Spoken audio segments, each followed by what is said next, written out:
देखो आप सब विश्वासी बन गए हो, चंगाई छुटकारा शाम को नए लोगों के लिए होगा, है ना। चंगाई छुटकारा आशीर्वाद बेचारे जो नए नए लोग होते हैं उनकी जरूरत होती है, परंतु जब हम विश्वासी बन जाते हैं तो चमत्कार को बाजू रख के नए लोगों के लिए छोड़ देते हैं और हम खोजी बन करके परमेश्वर की तलाश में निकल पड़ते हैं और संसार को त्याग कर ईश्वर को खोजने की तपस्या करने लगते हैं। हालेलुया। ओके, सो परमेश्वर हमारे जीवन के ऊपर अपनी बड़ी दया बनाए। आज जिस विषय को लेकर के हम पढ़ना चाहते हैं वो दूसरा तिमोथी की किताब और उसका पहला अध्याय 2 तिमोथी चैप्टर 1 एंड वर्स 6 से पढ़ लेते हैं, 6 से। सब लोग कलम पेंसिल लिखना और जो डायलॉग्स हम बोल रहे हैं उसको लिखते भी जाना, ठीक है। लिखना चाहिए सब लोगों को। इस कारण मैं तुम्हें सुधि दिलाता हूं कि तू परमेश्वर के उस वरदान को जो मेरे हाथ रखने से के द्वारा तुझे मिले हैं उसको चमका दे। मेरे हाथ रखने के द्वारा जो वरदान गिफ्ट मिला है उसको शाइन अप कर ले, चमका दे, क्योंकि परमेश्वर ने हमें भय की नहीं पर सामर्थ और प्रेम और संयम, बोलिए सामर्थ, प्रेम और संयम की आत्मा दी है। अब ये क्यों दी है आगे बाद में समझ में आएगा। इसलिए हमारे प्रभु की गवाही से और मुझसे जो उसका कैदी हूं लज्जित ना हो, पर उस परमेश्वर की सामर्थ के अनुसार सुसमाचार के लिए मेरे साथ दुख उठा। बोलो दुख उठा, जोर से बोलो, जोर से बोलो। हाँ, क्या उठा? क्या बात के लिए? सुसमाचार के लिए। अब कोई सुख खोजते हैं, यहां दुख उठाने की मनसा है। आगे चले। जिसने हमारा उद्धार किया, जिसने हमारा उद्धार किया और पवित्र बुलाहट, जोर से बोलो पवित्र बुलाहट, जोर से बोलो, 3 बार बोलो, 5 बार बोलो।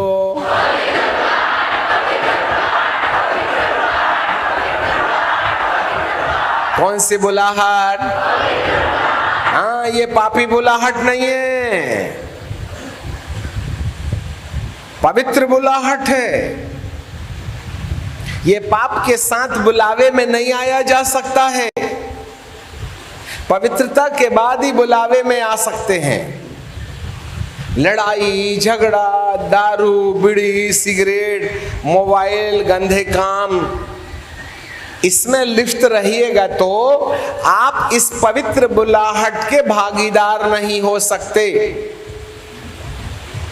पवित्र बुलाहट के भागीदार वो होते हैं जिनको पवित्रता की कहानी मालूम होनी चाहिए। और जब कभी किसी व्यक्ति को पवित्रता की कहानी मालूम हो जाती है तब वह पवित्र बुलाहट को अपने जीवन के लिए काम में लाना शुरू कर देता है।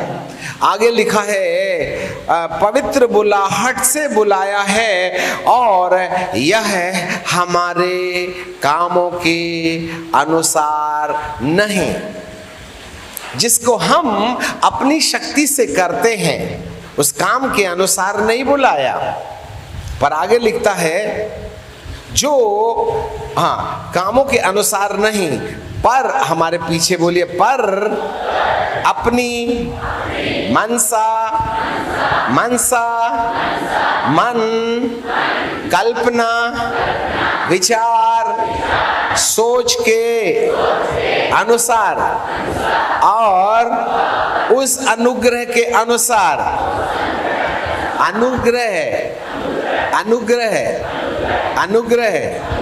मनसा, अनुग्रह, परमेश्वर का मन और अनुग्रह के अनुसार हमारा बुलावा है। हाँ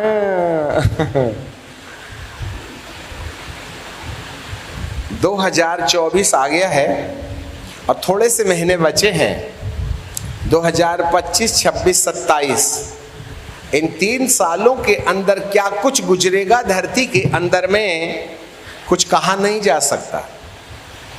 ऐसे समय में आप समय गंवाए बिना परमेश्वर के मन को समझकर जहां वो आपको देखना चाहता है वहां चले जाना तो आशीर्वाद मिलेगा, अदरवाइज समस्या बनी रहेगी। बहुत सी चीजें शाम को बताएंगे, आगे चलें।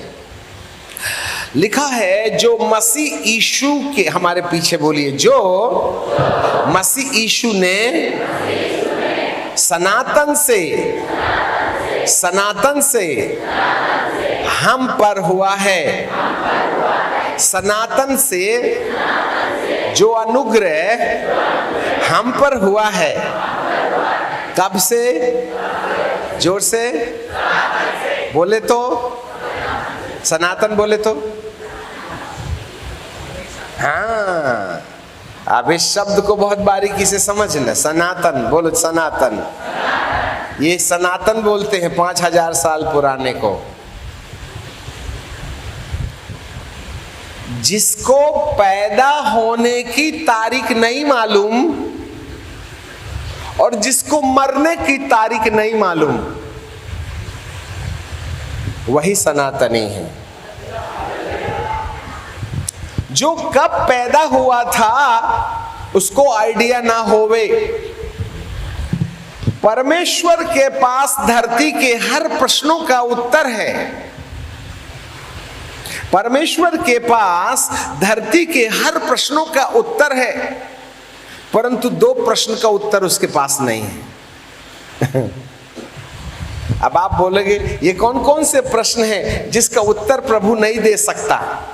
प्रभु जी से पूछो, हे प्रभु पिता परमेश्वर से, हे पिता परमेश्वर आपकी डेट ऑफ बर्थ क्या है? तो प्रभु 1 लोटा पानी पीने के बाद बोलेंगे ये प्रश्न का उत्तर मेरे को नहीं मालूम। मुझको मालूम ही नहीं कि मैं कब से अस्तित्व में आया हूं। यही है सनातन। हाँ। और दूसरा प्रश्न, हे प्रभु आपकी मरण तारीख कब आएगी? तो प्रभु कहेगा ये दोनों ही तो प्रश्न हैं जो मेरे पास नहीं है, क्योंकि मैं प्रथम और अंतिम, आदि और अंत और सनातन हूं। इसलिए सनातन को, आदि और अंत को डेट ऑफ बर्थ और मरण डेट नहीं मालूम रहती है। और हम ऐसे परमेश्वर की आराधना करते हैं जो सनातनी हैं। हालेलुया, जोरदार ताली बजा के प्रभु को।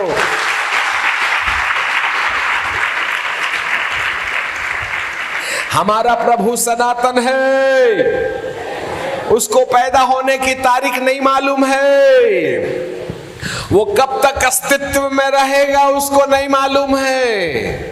इसलिए सनातन परमेश्वर के मन के अंदर जब कभी भी किसी भौतिक व्यक्ति के लिए कोई कल्पना आती है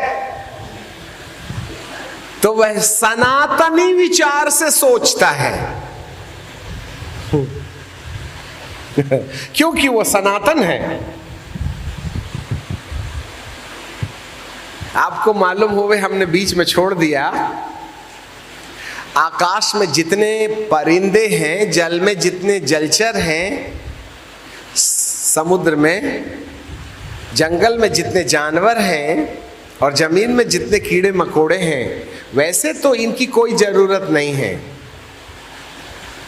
ये पैदा होते हैं और मर जाते हैं, परंतु ये इन्हें परमेश्वर ने बनाया ही इसलिए है जिससे कि वह इकलौते इंसान मनुष्य उसको जीवित रहने लायक परिस्थितियों का निर्माण करें। इसीलिए उनको परमेश्वर ने बनाया है, अदरवाइज इनका कोई काम नहीं है। All the creatures is in the existence because they make the environment for the human being to live in on the face of this earth. इस पृथ्वी की सतह पर मनुष्य नामक एक व्यक्ति जीवित रहे, इस बात के लिए परिस्थितियों के निर्माण बाबत आकाश के सारे पक्षी, जंगल के सारे जानवर, जमीन के सारे कीड़े मकोड़े और समुद्र की सारी मछलियां केवल हमको और तुमको जिंदा रखने के लिए खुदा ने बनाया है।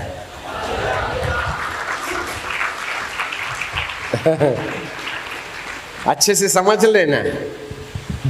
इसलिए बाइबल में किसी कौआ और बिल्ली और कुत्ते के लिए कोई संदेशा नहीं है, वो पैदा ही मरने के लिए हुए हैं। परमेश्वर ने उत्पत्ति से लेकर प्रकाशित वाक्य तक जो भी कहानी लिखी है वह केवल मनुष्य के ऊपर लागू होती है, क्योंकि मनुष्य को जो पैदा होके मर जाता है उसको सनातन का भागीदार बनाए। जैसे मैं अमर हूं वैसे ही तुम्हें अमर बना दूं। इसीलिए परमेश्वर का अस्तित्व है कि मरणहार को अमर बना करके इस धरती में सनातन बुद्धि के द्वारा हर इंसान को सनातन में समा देवे। इसलिए परमेश्वर का वचन है। हालेलुया। थोड़ा ऊंची चीज है, दिमाग लगाओगे तो समझ में आएगा। चंगाई का ढोल बजाने की तारीख खत्म हो गई है, शाम को बजेगा वो ढोल, अभी नहीं। अभी तो आप अनंत जीवन के बारे में सोच लो। जो मसीह यीशु में सनातन से हम पर हुआ है, आपको मालूम है हम पैदा होने के पहले भी थे और मरने के बाद भी रहेंगे। बोलिए, मैं पैदा होने के पहले भी था और मरने के बाद भी रहूंगा। शरीर में रहना थोड़े समय का तंबू सरीखा घर है, जिसमें मैं अगले हफ्ते अपना तंबू खाड़ के चला जाऊंगा। हाँ, यही है जीवन। ये जीवन है माटी का पुतला, पानी पड़त घुल जाई। ये जीवन है कांच का बंगला, पत्थर पड़े तो टूट जाई। इसलिए भाई साहब, इस रोटी कपड़ा मकान में थोड़ा ही खर्चा करना, समय ज्यादा नहीं। हिटलर के हाथ ना लगा, तुम्हारे क्या लगेगा। आप कितने अच्छे अच्छे दिख रहे हैं, मस्त फेयर एंड लवली लगाए हैं, लिपस्टिक भी लगाए हैं, डीओ भी मार के आए हैं। अब यहाँ तो पूरे जगह तो पंखा है ही नहीं, है कि नहीं। अभी तुम बाहर निकलोगे और फिर पूछना भला कहाँ गया रेडियो। 1.5 घंटे से लीटर पसीना छोड़ दिए, तुम्हारा डीओ टिकेगा क्या। और ये भी लगाए है ना, कितने खूबसूरत लग रहे हैं। लगाओ, अपने बाप का क्या जाता है। जब खाना खाने के बाद में अपना चेहरा आईना में देखना, इधर तो लाल अंदर गायब। तो फिर या तो पूरा पोंछ लीजिएगा या डब्बी निकाल के फिर से रिपेयरिंग कीजिएगा। मतलब जो भी हम करते हैं वो सब टेम्परेरी है। समझ रहे बात को। परंतु मेरा प्रभु क्या सोचता है? सनातन। बोलो सनातन। सनातन, सनातन अनुग्रह। हाँ, अमर काल का अनुग्रह। ये रहस्य आपको कब समझ में आएगा? जरा देखिएगा, आगे चलते हैं। एक एक शब्द पर टिक जाएंगे ना तो एक शब्द में 1 हफ्ता लगेगा। बोलो तो शुरू करें। चलो फिर इतना टाइम नहीं ना है, गिन के तो 2-3 पीरियड दिए हैं इन्होंने। चलो आगे, पर जितना नसीब में है लूट लेना आप तो। एक एक मोती करोड़ों का है बेटा, कहीं नहीं बिकता, कोई खरीदार नहीं है इसका। अनंत काल की संपत्ति कौन खरीदेगा? सब तो रोटी कपड़ा मकान के पीछे लगे हैं। अनंत जीवन किसी को बिकता है क्या? खरीद भी नहीं सकते और बिकेगा भी नहीं। ये तो तुम्हारी पर्सनल प्रॉपर्टी ना है। चलें 10वां पद पढ़िएगा हमारे पीछे। पर अब जोर से बोलो ना, पर अब हमारे उद्धारकर्ता यीशु मसीह के प्रकट होने से प्रकाश हुआ, जिसने मृत्यु का नाश किया, जीवन और अमरता को उस सुसमाचार के द्वारा प्रकाशमान कर दिया। बाप रे बाप, ये 10 पद में इतने ढेर सारे विषय हैं, इतने ढेर सारे विषय हैं। सोचते रहो, अध्ययन करते चले जाओ, अध्ययन करते चले जाओ। जिंदगी का समय कम हो जाएगा, परंतु ये 10वां पद समाप्त नहीं होगा। मोटा बताते हैं। हमारे प्रभु, हमारे बोलो, हमारे किसके? ये मामला तुम्हारा है, पर्सनल है। ओके, उद्धारकर्ता दूसरा नंबर, बोलो उद्धारकर्ता। तीसरा मसीह। चौथा यीशु। पांचवा के प्रकट होना। जोर से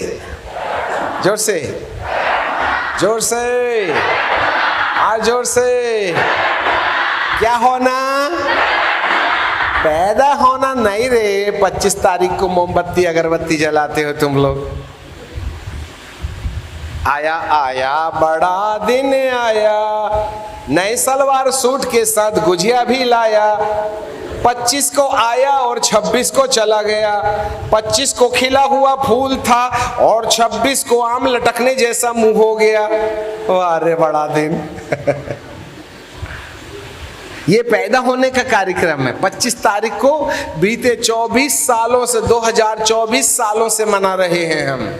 ये हर साल आएगा, 25 में भी आएगा, 26 में भी आएगा, 27 में भी आएगा, मरने के बाद भी आएगा। तुम रहो और मत रहो, वो आएगा ही आएगा। बाइबल हमें प्रकट होने की बात करती है।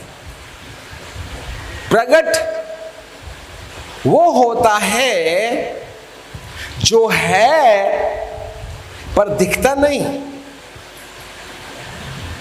पर यदि वो दिखने लगे तो उसे प्रकट होना कहते हैं। मान लो ये एक पर्दा है और मैं यहां छुपा हुआ हूं, मैं हूं, आपको दिखाई नहीं दे रहा। आप यदि मुझे नहीं देख रहे हैं तो ये मत बोलो कि मैं नहीं हूं, पर मैं हूं और छुपा हुआ हूं। और अब जैसे ही मैं सामने आता हूं, इसे प्रकट होना कहते हैं। पैदा वो होता है जो अब तक नहीं था, और प्रकट वो होता है जो है और छुपा हुआ है। और यदि वो सामने आ जाए तो उसे प्रकट होना कहते हैं।